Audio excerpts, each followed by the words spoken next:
Kita sekarang berada di malam 16 bulan Sya'ban. Artinya kurang lebih 15 atau mungkin 14 hari lagi kita akan masuk bulan suci Ramadan. Allah Subhanahu wa taala mewajibkan puasa Ramadan plus juga mewajibkan membayar zakat itu di tahun kedua Hijriah, kurang lebih 18 bulan setelah Nabi kita Muhammad sallallahu alaihi wasallam berada di kota Madinah. Baru ada perintah salat, perintah puasa dan juga perintah zakat. Dan kalau kita menyimak tentang kenapa Allah Subhanahu wa taala meletakkan bulan Rajab itu di bulan ke-7 dari bulan Hijriah, Sya'ban di bulan ke-8, 9 di Ramadan bulan 9. Ini kalau ibarat kata seperti perempuan yang sedang hamil. Janin yang dikandungnya itu adalah kita ini. Coba lihat kalau perempuan masuk di bulan ke-7, biasanya apa tuh ya? Mandi-mandi ya. Mandi-mandi perempuan itu. Adat kita. Nah, di bulan ke-8 biasanya suaminya atau calon ayah ini sudah bersiap-siap untuk menyediakan dana untuk persalinan, dana untuk rumah sakit, obat-obatan, bahkan perlengkapan bayi pun juga disiapkan sudah itu. Kumpulin dana. Dan di bulan ke-9 biasanya ibunya sudah siap melatih mental untuk persiapan persalinan, begitu juga sebagai ibu membaca buku bagaimana persalinan, bagaimana merawat bayi, mandi ini, pokoknya itu tuh begitu tuh. Nah, kita begitu tuh di bulan Rajab ini, di bulan Rajab kemarin masuk bulan Sya'ban dan nanti masuk bulan Ramadan. Setelah bulan Ramadan atau setelah bulan ke-9 maka perempuan itu melahirkan. Artinya kita sebagai janin akan lahir kembali. Makanya di malam lebaran itu kayaumin waladathu ummuh, seperti seorang bayi yang baru dilahirkan. Itu kita tuh seperti itu nanti, insyaallah ya.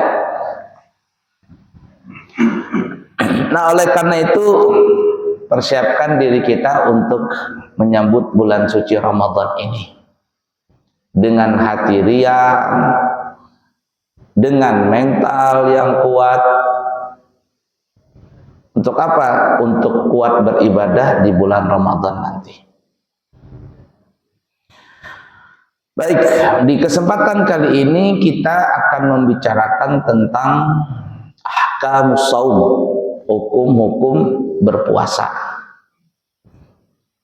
Yang pertama kata ulama, puasa itu bisa hukumnya menjadi haram, menjadi wajib maksud saya. Mohon maaf, menjadi wajib. Nah, contoh puasa wajib ini ada beberapa contoh. Yang pertama, puasa Ramadan. Itu hukumnya jelas wajib bagi yang mampu. Kalau tidak mampu nanti ada masalah. Orang tua bangka, orang yang sakit tidak bisa lagi diharapkan sembuh, atau sakitnya itu selalu ketergantungan minum obat. Ini nanti ada hukum-hukum tersendiri yang itu nanti masuk dalam masalah bab fidyah. Yang kedua, contoh puasa yang bisa menjadi wajib itu seperti halnya puasa qadha Ramadan. Dan perhatikan bagi kita, terutama perempuan nih, yang punya hutang Ramadan tahun kemarin, maka wajib untuk diqadha. Jangan sampai datang tanggal 1 Ramadan tahun ini, kalau belum diqadha-qadha juga puasa Ramadan yang kemarin, maka orang ini kena beberapa sanksi. Satu, puasa wajib tetap diwajibkan, puasa qadha Ramadan tetap diwajibkan dan dibebankan kepada dia. Dua, orang ini berdosa. Kenapa? Karena melalaikan untuk mengqadha. 11 bulan diberikan kesempatan untuk mengqadha, dia tidak mau mengqadha. Yang ketiga, orang ini wajib kena bayar fidyah. Bayar fidyah, satu harinya 1 mud. Kalau MUI Balikpapan, kalau nggak salah itu berapa tahun kemarin, 35.000 atau 45.000 tuh. Ada hitungannya. Kalau 1 hari, anggaplah umpama 50.000. 2 hari 100.000. 3 hari ya kalikan saja seperti itu. Loh, kenapa juga bayar fidyah? Karena dia telah melalaikan membayar qadha Ramadan. Kalau orang telat bayar pajak kendaraan saja tetap kena denda, apalagi hukumnya kepada Allah Ta'ala, wajib kena denda. Nah, namanya fidyah. Kalau dalam bab umrah dan bab haji namanya bayar dam. Bayar, itu kalau umrah dan haji. Kalau puasa namanya bayar fidyah. 2, contoh puasa wajib. Yang ketiga, contoh puasa wajib seperti puasa nadar. Ada orang berkata, ya Allah, umpama nih ya, ini saya jualan sepi banget. Kalau seandainya besok nih, umpamanya dia berkata, besok saya jualan dapat 1 juta bersih, dipotong modal ya, artinya bersih tanpa modal. Maka saya akan puasa umpama, dia bilang ya, 3 hari. Masya Allah, tabarakallah, besok Allah kabulkan dia punya hajat.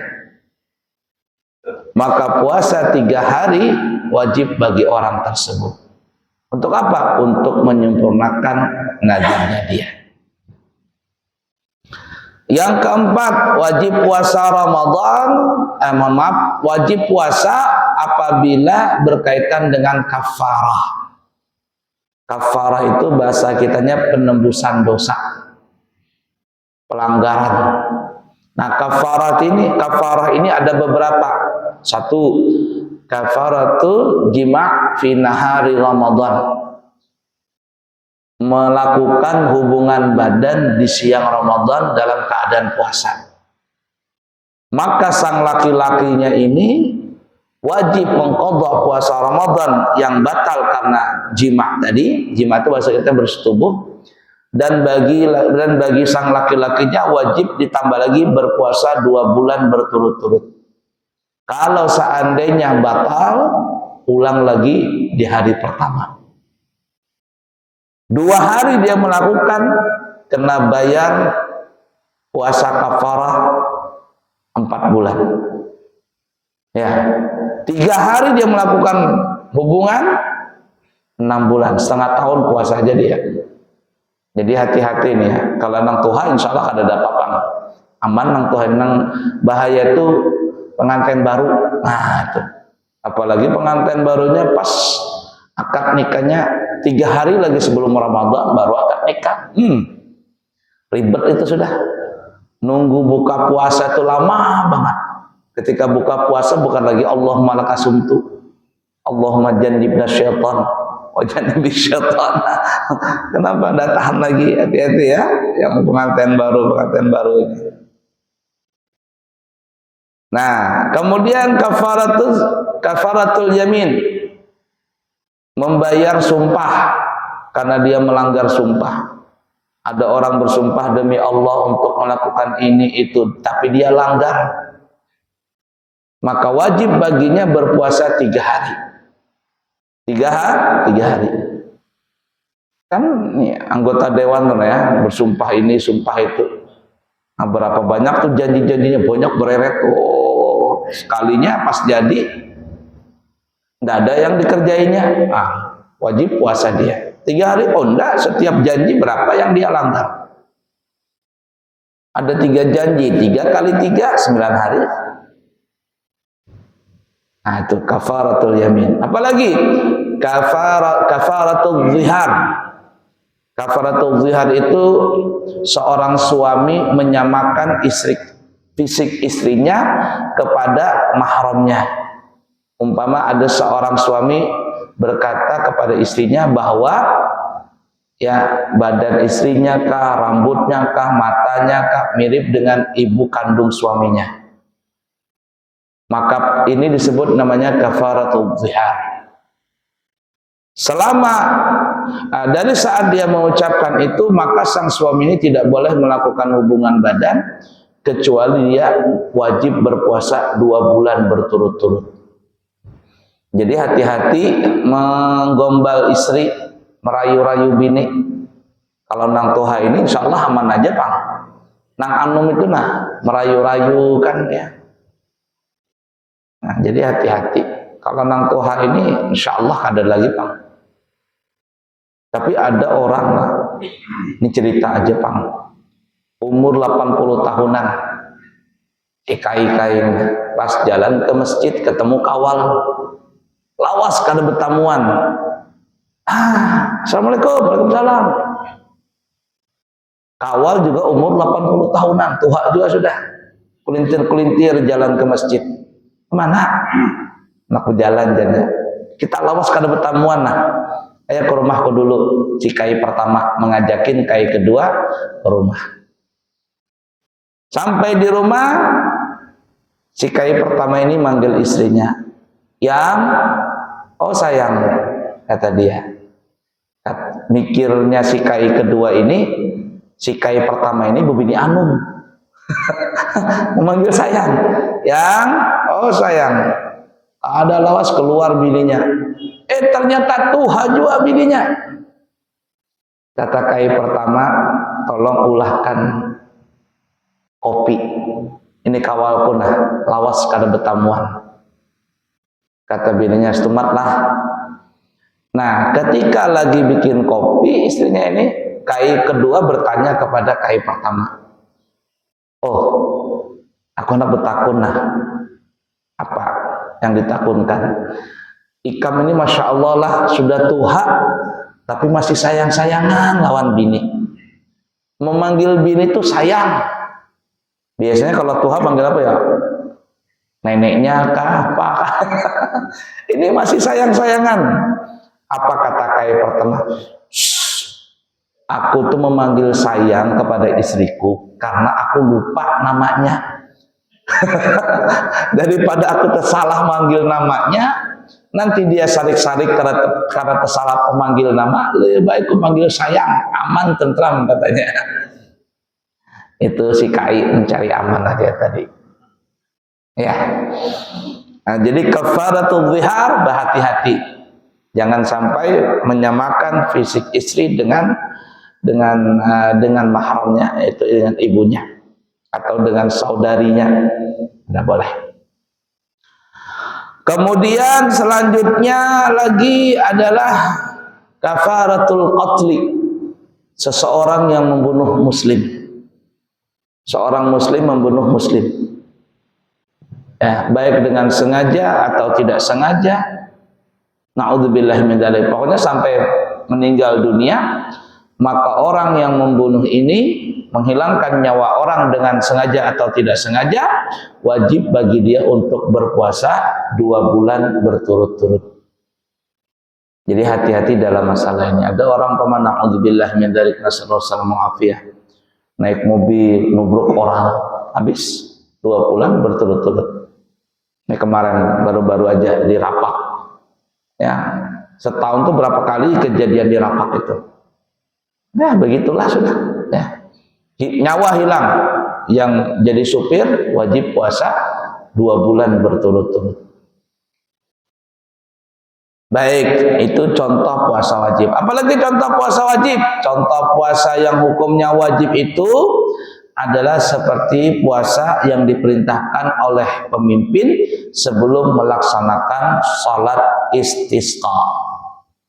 Jadi kata pemimpin, kita sudah lama nggak hujan, kita akan melaksanakan sholat istisqa hari Kamis.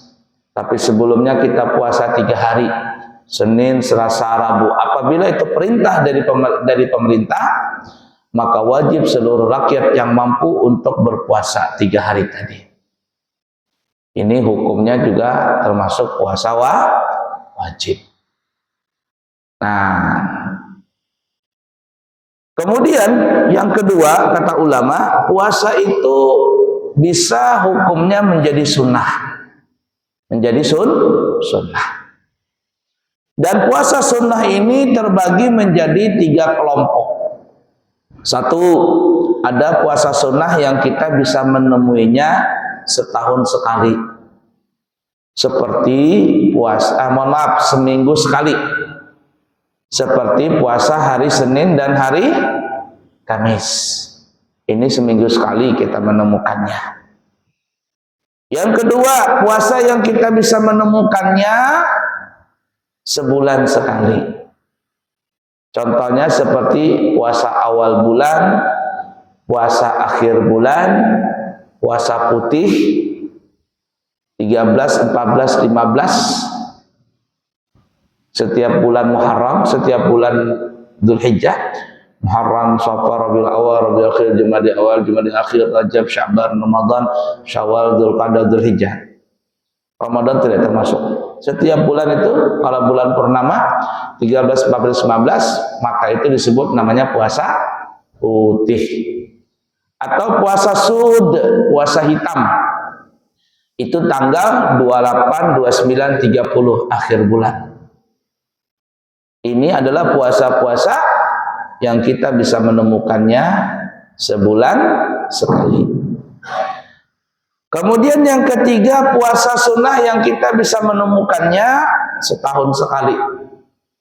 Contohnya seperti puasa awal tahun, akhir tahun, puasa Arafah, 9 Dzulhijjah, puasa Tarawiyah, 8 Dzulhijjah, puasa 9 dan 10 Muharram, Tasu'a dan Asyura, puasa nisfu Sya'ban, apalagi banyak kaidah. Puasa-puasa yang kita bisa menemukannya setahun sekali. Ini contoh-contoh puasa sunnah. Dan yang paling afdal kata ulama, puasa sunnah itu adalah saum Nabi Allah Daud. Puasanya Nabi Allah Daud alaihi salatu wassalam. Itu paling afdal. Yaitu puasa sehari dan besoknya buka. Besoknya puasa, besoknya buka lagi. Terus seperti itu. Hari puasa, ini puasa, besok buka, besoknya puasa, besoknya buka. Itu seafdal puasa sunnah. Mudah dipaham kira-kira? Kemudian yang ketiga, puasa sunnah yang hukumnya bisa menjadi makruh. Artinya kalau kita puasa nggak ada pahalanya. Nah, puasa yang bisa hukumnya menjadi makruh ini seperti orang yang berpuasa mengkhususkan hari Jumat saja, atau orang yang berpuasa mengkhususkan hari Sabtu saja, atau yang ketiga orang yang berpuasa mengkhususkan hari Ahad saja tanpa menggabungkan hari sebelumnya atau hari sesudahnya. Kenapa tidak boleh sehari saja, Jumat atau Sabtu atau Ahad sehari saja? Alasannya adalah karena hari Jumat adalah hari kemuliaan orang Islam. Hari Sabtu kemuliaan orang Yahudi, dan hari Ahad kemuliaan orang Nasrani. Tapi kalau seandainya digabung, maka tidak lagi hukumnya makruh.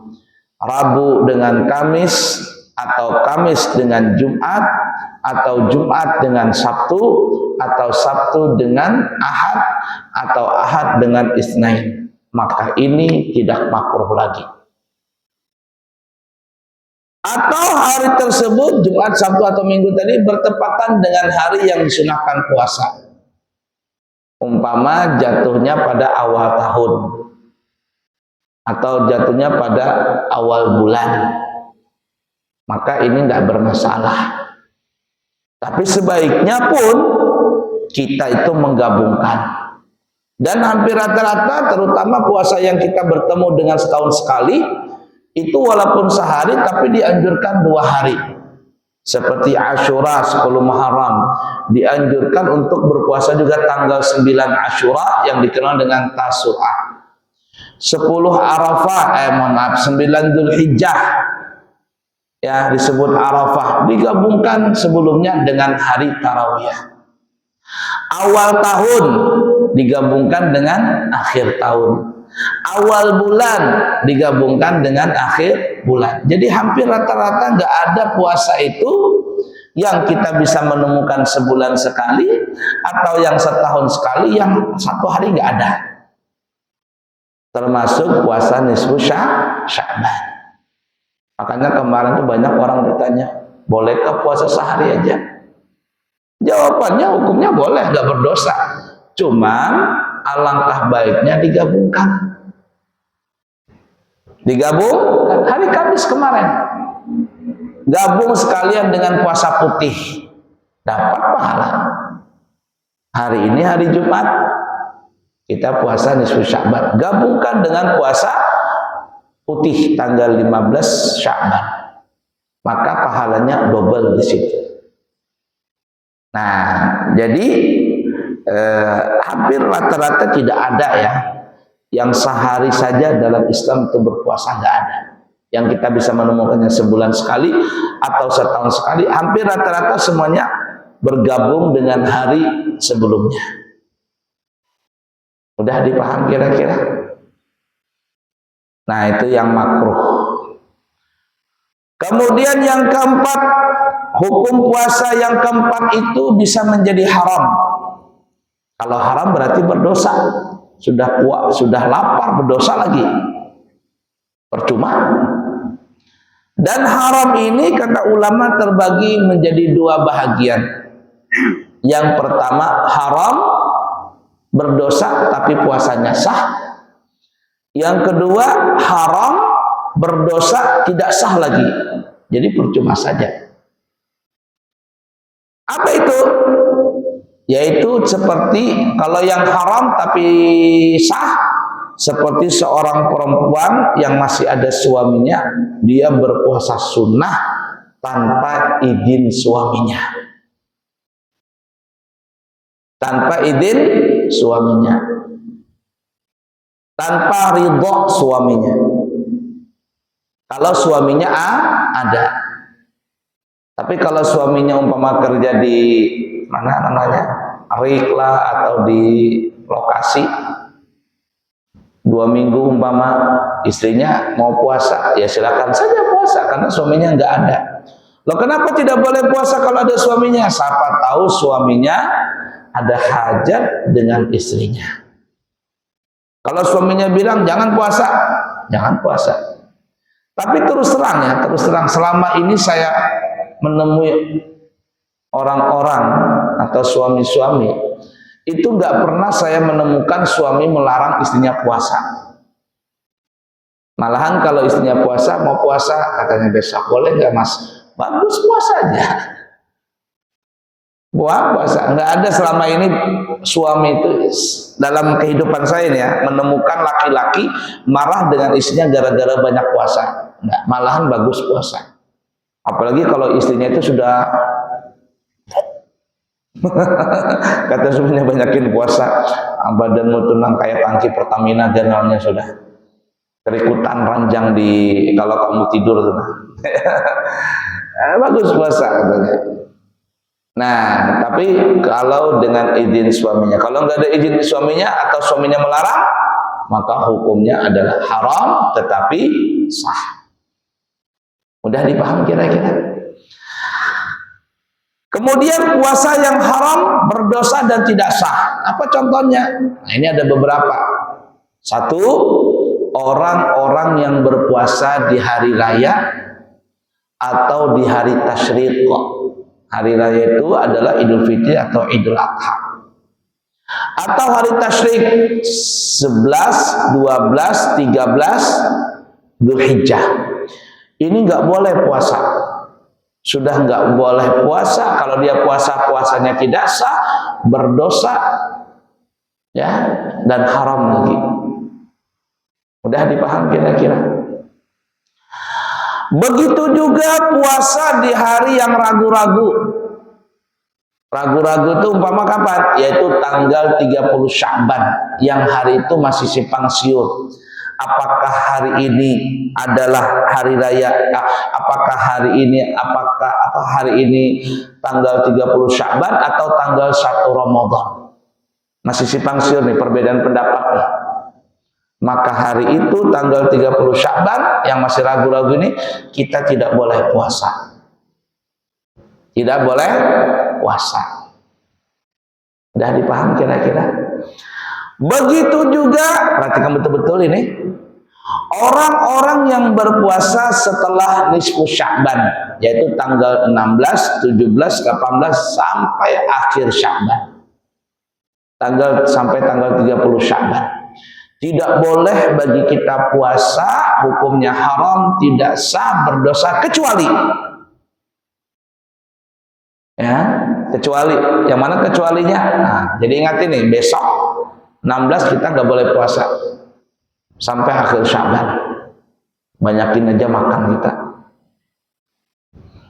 Kecuali ada 3 kelompok orang yang dibolehkan puasa tanggal 16, 17 Sya'ban sampai akhir Sya'ban. 3 orang. Siapa itu? Yang pertama, orang yang sudah rutinan puasa Senin Kemis. Aku sudah biasa puasa Senin Kemis. Boleh nggak besok puasa? Boleh. Setelah nisfu Sya'ban nggak ada masalah. Kenapa? Karena sudah rutinan, sudah biasa. Tapi kalau nggak pernah rutinan, lalu setelah nisfu Sya'ban sok-sokan mau puasa sunnah, hukumnya haram. Kenapa puasa? Persiapan sebelum Ramadan. Oh, tidak boleh, haram. Loh, kenapa haram? Karena dikhawatirkan, ibarat kata pepatah, kalah duluan sebelum perang. Nanti ketika masuk Ramadan, aduh, aku gak kuat lagi puasa. Kenapa? Kemarin kebanyakan puasa. Nah, itu yang dikhawatirkan. Tapi kalau orang yang biasa, nggak ada masalah. Nggak ada masalah. Satu. Yang kedua, yang dibolehkan puasa setelah nisfu Sya'ban, 16 sampai akhir Sya'ban, adalah orang yang menyambung dengan 15 Sya'ban. Kalau tadi siang tanggal 15 Sya'ban kita puasa, besok Sabtu boleh puasa. Baik yang rutinan atau yang belum pernah rutinan, besok masih boleh puasa. 17-nya boleh nggak? Boleh. 18-nya boleh? Boleh. Asalkan jangan ada jebol puasanya. Kalau kita tanggal 15 Jumat tadi, nih yang siang tadi kita puasa, besok kita batal puasa, nggak puasa. Lalu 17-nya kepingin puasa, ini hukumnya tidak boleh. Kenapa? Karena sudah putus hubungan. Hubungan puasanya putus. Mudah dipahami kira-kira. Kemudian yang ketiga, boleh puasa setelah nisfu Sya'ban apabila puasa itu berkaitan dengan puasa yang kita sebutkan di awal tadi, yaitu puasa wajib. Seperti umpama ada puasa nazar yang belum dia selesaikan, maka wajib bagi dia menyelesaikan puasa nazarnya walaupun setelah nisfu Sya'ban. Atau dia punya qadha Ramadan yang belum dia selesaikan tahun kemarin, puasa Ramadan tahun kemarin masih ada hutang, belum dia selesaikan, maka walaupun setelah nisfu Sya'ban bukan dibolehkan, wajib untuk menyelesaikannya walaupun setelah nisfu Sya'ban. Dan itulah yang dikatakan, yang disebutkan dalam hadis, kata Siti Aisyah, aku selama 11 bulan dari bulan Syawal, Dzulqa'dah, Dzulhijjah itu nggak ada puasa sunnah. Maksudnya tidak ada puasa qadha Ramadan. Karena kan Siti Aisyah haid. Aku tidak ada mengqadha puasa Ramadan kecuali setelah nisfu Sya'ban. Setelah nisfu Sya'ban kata Siti Aisyah baru aku puasa mengqadha. Mengqadha apa? Mengqadha puasa Ramadan tahun lalu.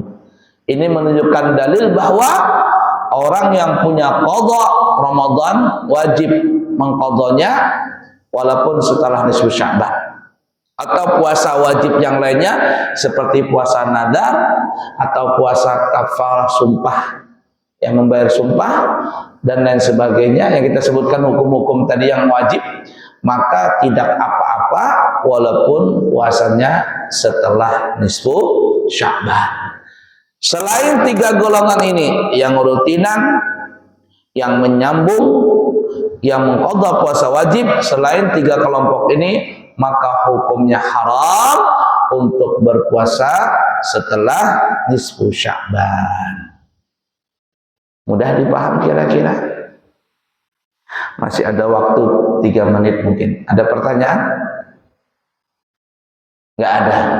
Kalau nggak ada kita cukupkan dulu.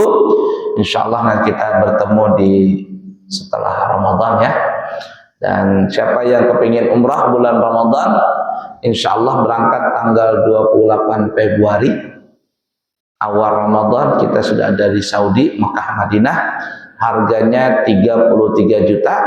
Dan siapa yang kepingin umrah setelah Hari Raya Idul Fitri, insya Allah kita akan berangkat tanggal 1 April atau hari kedua Idul Fitri. Harganya 32 juta rupiah. Siapa tahu ada yang berminat, maka insya Allah kita siap untuk menyalurkan niat para jamaah semua. Yang baik dari Allah, yang buruk dari pribadi. Subhanakallahumma wa bihamdika asyhadu an la ilaha illa anta astaghfiruka wa atubu ilaih. Wa akhiru kalam, wassalamu alaikum warahmatullahi wabarakatuh.